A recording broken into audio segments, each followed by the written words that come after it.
Hey, Brandon. Yeah, Tim. Can I Preston. call you BG? You can call me whatever you want, man. Oh, okay. Nice finally meeting you. I know, it's good to meet you in person. I know we talked on the phone for a little bit, so it's good to finally meet you. I'm just getting more and more excited the good things I heard about you. Oh, yeah. Well, good. I hope it's all been good. So I'm here. I made it on time. Nice, man. Well, tell me a little bit about yourself. Tell me, what do you do for fun? What do I do for fun? Well, I'm 52. Okay. And I think I'm 26, so I try everything from skateboarding to from skateboarding to volleyball to just everything outdoors. I like to stay active, and I am getting older, so I don't do as much as I used to. Right. Well, those all sound fun. I love sports, man. So a lot in common there. And what do you do for work? I'm a waiter, bartender, jack of all trades. I've been in and out of the industry for a long, long time, so I take to whatever's handed to me. Do you enjoy working? I enjoy people. I don't like that I'm getting older in front of people, so I got to keep up the appearance. Yeah. And what do you family? What's the family situation? Family, I'm basically on my own. I have a couple close relatives. I have a cousin that I'm really close to. Very cool. You guys do a lot together? Does he play the sports and stuff with you? He's the one that keeps me active and keeps me young and keeps me motivated. Wish he was a personal trainer. Well, good for him. Maybe you can send him in. I'll talk to him about it. Okay. It's got a lot of rewards to it.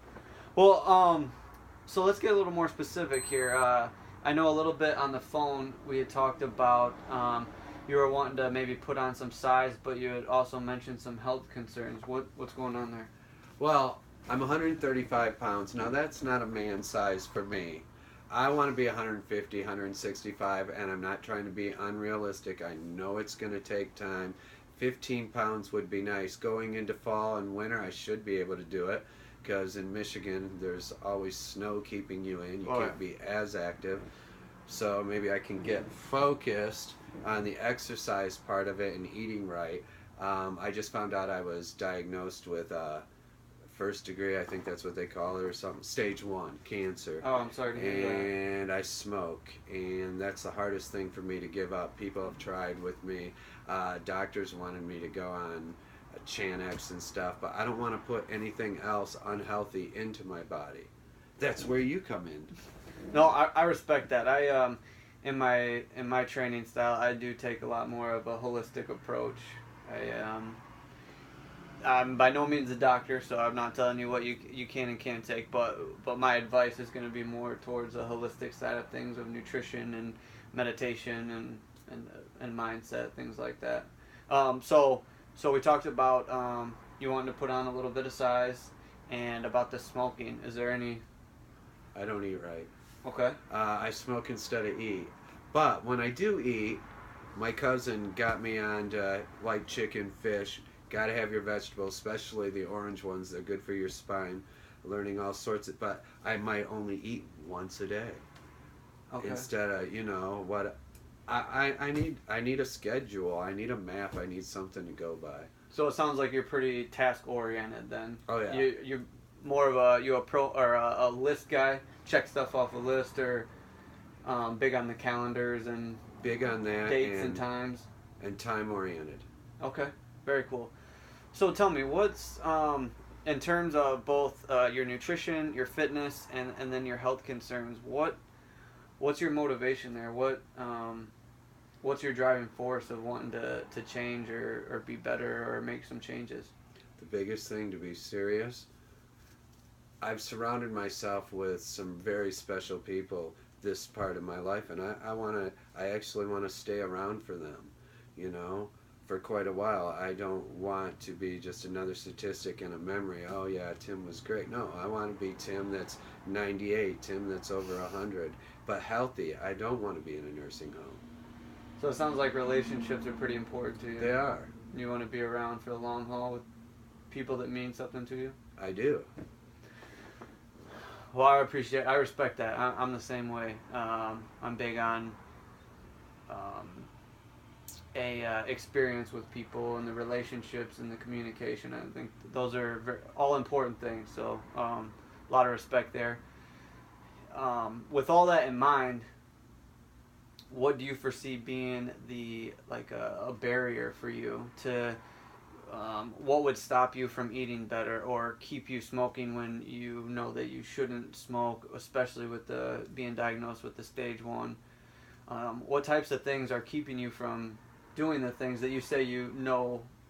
That's easy. And I know what causes all of them, and it's stress. When, something's going wrong at work or home or anything, what do I have? I have a cigarette to pick up.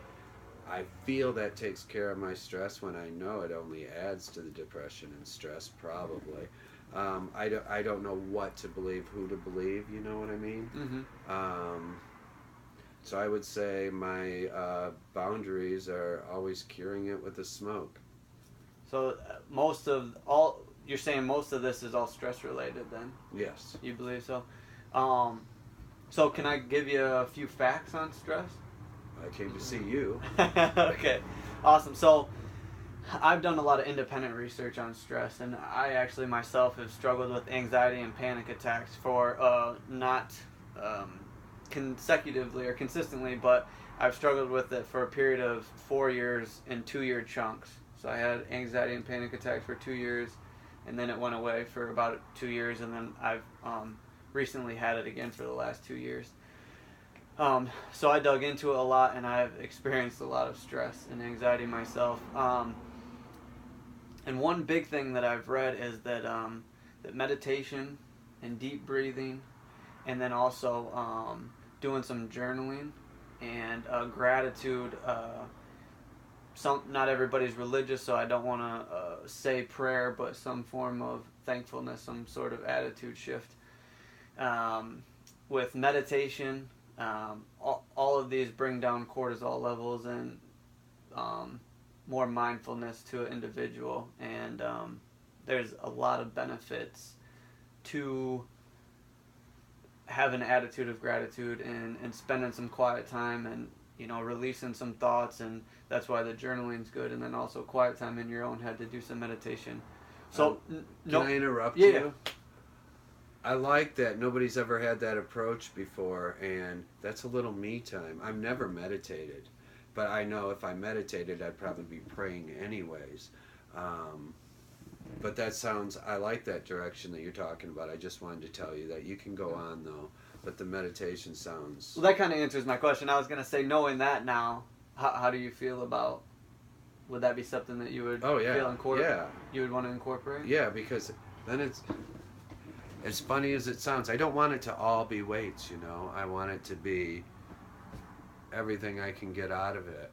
And sometimes benefits of making your core inside strong with other techniques that I know nothing about. Yeah, well, and like I said, with my holistic approach, it is kind of a mind, body, spirit. I don't want to just be your personal trainer. I want to build a friendship and a relationship, and I want to be involved. Nice, dude. So moving forward then, so with stress being a barrier and now talking about a few ways to overcome that, in your opinion, what would a day look like now moving forward, trying to avoid those barriers or including the meditation or journaling? What do you think is a realistic plan moving forward that you think you would be able to incorporate your fitness and lifestyle change in accordance with your work schedule? Just by how you're talking's made me flip-flop it in my mind. I always like late night workouts and stuff, but if I meditated in the mornings and got a good good frame of mind starting my workday and everything else, and the schedule of the food, and then I still like a late workout. I don't know what I'm trying to get at. I'm waiting for you to help me here. No, that's totally fine. But that's kind of how I would like to set it up. I mean, so you feel like you have more energy in the evening, so you'd like to work out in the evenings and then start your morning with the more of mindfulness. Even though you're supposed to be tired at night, that's where I get my most energy because I don't sleep very well either. But I would like to do it maybe 4 times a week because I know if I put more than that, I'm going to stop showing up on you. I appreciate the honesty. Yeah. Yeah, I don't want to lose focus. So. Very cool. Well, I got all the faith in the world in you, Tim. I don't have a doubt that you won't be able to reach all your goals, and it's going to be awesome working with you. You ready to get started? What I like is I'm totally stress-free right now. Thank you, buddy. Hey, man. So, let's get started. yeah,